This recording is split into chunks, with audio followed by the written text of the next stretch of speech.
Log in to your Yoroflow account and select the required license. From the left side panel, navigate to the Dashboard section. Click Add New Dashboard to create a custom dashboard and give it a name.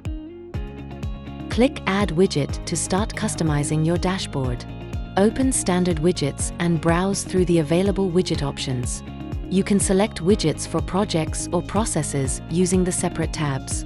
Explore different widget categories from the left panel and click on any widget to add it to your dashboard.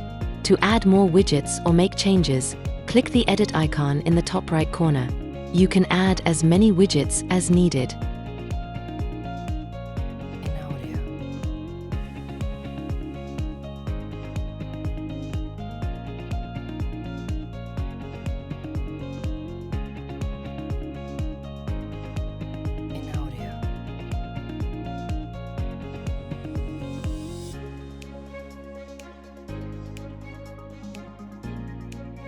Switch between edit mode and view-only mode based on your requirement.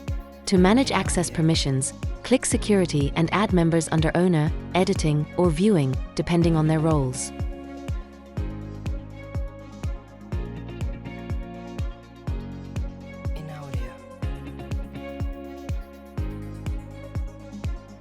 You can sort reports by status, such as all tasks, in progress, or completed.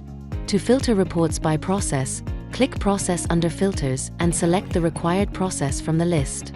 In the same way, you can filter reports based on projects.